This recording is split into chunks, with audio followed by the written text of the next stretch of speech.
Selamat malam, kita berjumpa lagi di Sportcast Nusantara TV. Masih bersama saya Boy Noya. Dan dua tamu kami pada malam hari ini, ya teman-teman juga, pengamat olahraga, pengamat sepak bola. Udah tidak asing lagi, Bung Gita Suwondo. Halo Boy. Selamat malam Bung. Selamat malam. Nah ini Erwin Fitriansyah. Bagi penggemar sepak bola, penggemar olahraga udah pasti tahu lah ya kan. Sering mengomentari, sering memberikan pendapat gitu kan. Terima kasih untuk kehadiran Anda berdua malam hari ini. Sebenarnya malam hari ini saya sebenarnya mau mengarah langsung ke persiapan timnas. Tapi kok ada sesuatu yang harus saya bicarakan dengan dua pengamat olahraga ini, ya kan? Kalau reshuffle kabinet kemarin yang rame itu pasti dua. Pertama tuh ketika Menkyu baru. Iya, betul. Dan yang kedua ketika Menpora yang baru. Wah, itu ini tunggu. Langsung tanggapan netizen itu kencang sekali kan ya, Mas Erwin ya? Iya. Dan juga Bung Gita ya. Mungkin karena olahraga butuh Menkyu juga ya. Betul. Langsung viral gitu kan.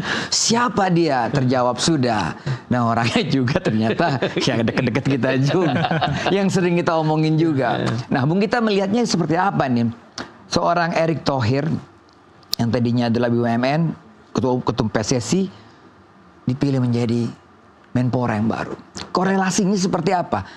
Positif, negatif, menguntungkan, atau akan jadi PR banyak ini?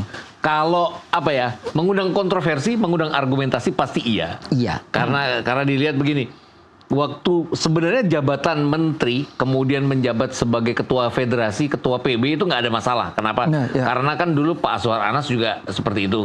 Kemudian kalau kita lihat kemarin dia Menteri BUMN kan juga jadi ketua PSSI. Pak Agum juga. Pak Agum juga. Cuman sekarang permasalahannya adalah ini Menpora yang membawahi semua cabang-cabang olahraga.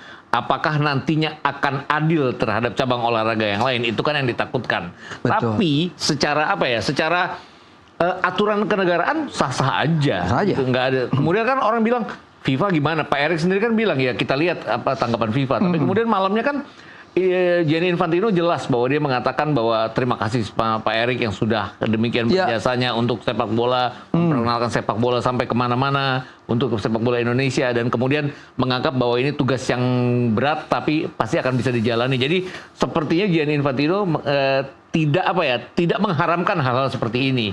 Jadi ya mau nggak mau ya harus diterima. Saat kalau masalah adil dan tidak adil ya dilihatnya nanti pada saat sudah menjalaninya. Kan kedepannya juga akan ada SEA Games. Apakah dia akan akan adil terhadap semua cabang olahraga juga nantinya pada saat pelaksanaannya nanti. Dan Pak Erick bukan orang pertama ya yang menjabat sebagai ketua federasi sepak bola dan juga menteri olahraga. Ada Qatar juga melakukannya. Arab Saudi sampai sekarang ya Qatar ya. Iya. Artinya kan Qatar dan Arab Saudi yang sudah apa ya? Seperti anak emasnya FIFA, mungkin aja kita jadi anak emasnya FIFA juga kan. Anak emas FIFA cabang Asia Tenggara. Cabang Asia Tenggara. Ya kayak seperti itu. Jadi kalau apakah akan menguntungkan masih dilihat ke depannya apakah akan menguntungkan atau tidak. Tapi nggak fair juga kalau kita bilang bahwa Pak Erick apakah akan sanggup melakukannya tidak atau melakukan. Dia kan punya pengalaman Koi. Iya betul. Asian Games juga. Artinya PSSI juga terlepas masih banyak segala macam PR yang harus dijalankan, tapi dia sejauh ini kan dia masih on track untuk kita lolos ke Piala Dunia, untuk semuanya berjalan. Nah, masih ke depan yang harus kita nilai apakah Pak Erick itu akan berhasil di dua-dua tempat ini. Akan sangat sulit karena kan pikirannya harus terbagi ke dua wilayah yang sama-sama disoroti oleh orang. Iya, secara kapasitas kita tidak meragukan kemampuan seorang Erick Thohir ya. Tapi momen sepak bola dan Kemenpora ini yang sedang hangat-hangatnya ini.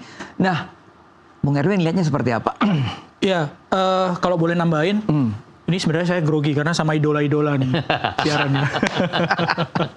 Orang tua itu. Jadi negara yang ketua federasinya jadi Menpora juga, itu Rusia pernah juga. Rusia pernah. Irak juga pernah. Gitu. Tapi umurnya nggak lama gitu. Salah satunya dilepas. Dan Menpora ya, bukan kementerian lain ya. Bukan. Jadi sudah tidak asing lagi buat dunia. Iya. Salah satunya dilepas. Jadi tidak menjabat secara bersamaan dalam waktu yang lama, enggak gitu. Akhirnya yang ketua federasinya dilepas gitu.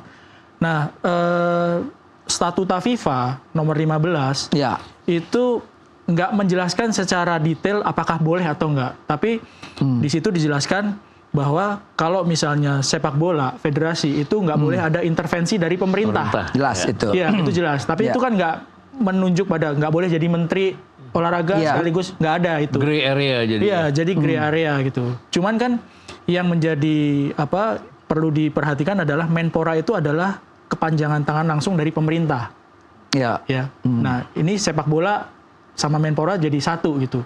Memang kita nggak tahu gitu apakah nanti berjalannya seperti apa, tapi yang dikhawatirkan adalah ada bias nanti. Apakah kepentingan dari pemerintah melalui Menpora terus jadi mencampuri sepak bola, nggak tahu gitu. Tapi faktanya bahwa FIFA nggak melarang ketika ada Menpora Irak dan Federasi Sepak Bola Irak jadi satu gitu ya. Rusia juga jadi satu. Iya. Dan saya pikir Pak Erik mengambil langkah yang cukup aman ketika memberikan statement, kita tunggu FIFA. seperti apa FIFA gitu. Karena ketergantung dari FIFA gitu. Karena di gray area itu, jadi keputusannya memang di FIFA. Apakah boleh atau enggak, ya tunggu FIFA. Dan saya pikir Pak Erik mengambil langkah yang aman gitu. Plusnya apa kalau misalnya Pak Erik tetap jadi Menpora dan PSSI, Ketua Umum PSSI, yang pertama soal koneksi ya. Kita tahulah dari zaman sudah hampir 1 dekade mungkin lebih ya, dari zaman ngurus basket ya, Inter Milan di Amerika, itu kan koneksi pasti akan sangat berpengaruh, ngurusin Asian Games gitu kan. Dan selama ini koneksinya Ketua Umum kan sama Presiden FIFA dengan orang-orang yang penting dalam hal olahraga gitu. Yang pertama mungkin koneksinya, kedua pengalamannya, dan ketiga adalah Pak Erik menurut saya salah satu dari Menpora yang darah olahraganya tuh kental sekali gitu ya. Tanpa mengecilkan Menpora sebelumnya. Kalau Menpora sebelumnya tuh lebih kental darah pemudanya, bukan olahraganya gitu ya. Kan Menpora pemuda dan olahraga gitu. Nah, ini Pak Erik lebih kental darah olahraganya gitu ya. Tapi menarik nih Bung Gita, pesan Presiden kepada Erik, dan Erik itu juga mengakui bahwa ya harus merata prestasinya. Ini kan satu tanda kan penekanannya jangan hanya sepak bola, karena ada bulu tangkis. Ingat tuh Presiden kita tuh pencak silat juga, ya kan, berkuda juga dia suka. Ya artinya dia mengingatkan ini kepada kepada menteri.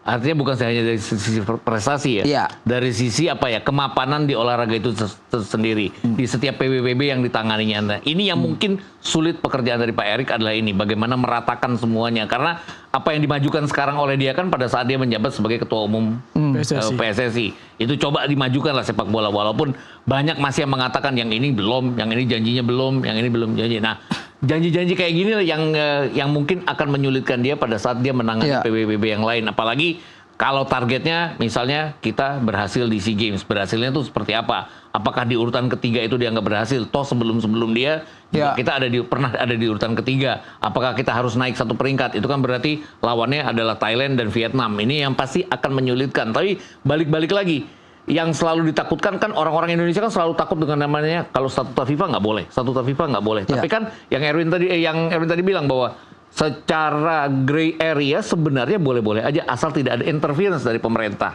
Dan kita pernah di-ban gara-gara ada campur tangan pemerintah. Dengan dia ada di Kemenpora dan dia juga PSSI, rasa-rasanya akan tidak mungkin ya akan ada campur tangan pemerintah yang merugikan PSSI sendiri, karena dia pasti tidak ingin merugikan PSSI. Hal-hal seperti ini yang sudah dipikirkan oleh FIFA pastinya. Iya, kalau jangka pendek kan ada 3 sasaran ya. Ada Asian Games, ada MotoGP, ada kejuaraan dunia. MotoGP juga. Senam. Kejuaraan dunia senam ini internasional benar sekali ya. Tapi ke Oktober ini kita putaran 4 ya kan. Pasti nggak salah dong kalau Pak Erik sekarang memikirkan yang paling dekat ini adalah sepak bola. Dia tahu persis dari A sampai Z mengenai round 4 nanti. Gimana, Bu? Nggak sampai sebulan ya. Nggak sampai sebulan. Gitu, 3 minggu lagi, 2 minggu lah malah. Hitungannya tanggal 8 ya. Dan ini pertaruhan yang besar sekali kan. Betul. Ya. Artinya kalau misalnya Indonesia lolos, wah namanya akan wangi sekali gitu ya. Urus pemain, pelatih gitu ya, akan wangi sekali. Tapi kalau misalnya sebaliknya, ini kan juga akan menjadi tekanan yang besar sekali gitu ya buat PSSI, dalam hal ini buat ketua umum gitu. Apakah bisa fokus atau tidak gitu ya. Saya pikir fokusnya memang sekarang di round 4 ya. Karena memang ini yang paling penting buat PSSI dalam waktu yang dekat sekali, dan ya setelah perjuangan yang cukup lama, ada turbulensi pergantian pelatih segala macam, banyak usaha untuk mendatangkan pemain-pemain yang diaspora, itu kan pertaruhan yang besar sekali gitu, now or never gitu. Betul.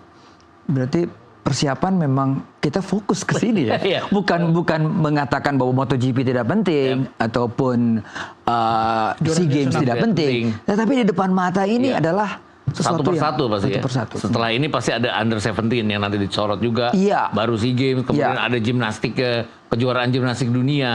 Tapi masalahnya sekarang adalah di sepak bola sendiri kan sudah banyak sorotan. Mungkin karena apa ya? Cita-cita rakyat Indonesia semuanya main di Piala Dunia timnasnya. Walaupun sebenarnya target utamanya adalah lolos ke putaran ketiga awal-awalnya ya.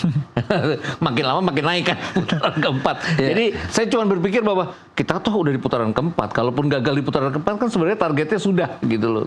Cuman persoalannya sekarang nggak bisa seperti itu. Nggak akan seperti itu. Nggak akan semudah itu. Bahkan dengan adanya gunjang-gunjing pergantian pelatih kemarin, kalau masih pelatih yang lama mungkin akan dimaafkan tidak lolos ke putaran final Piala Dunia. Kalau ini sepertinya nggak dimaafkan. Kemarin aja baru pertandingan di mana mereka tidak dapat shot on target melawan Lebanon aja udah dicaci maki kan. Oke, kita akan masuk nanti menjurus sekarang ke menjelang putaran keempat setelah pariwara berikut ini. Tetaplah di Sportcast Nusantara TV.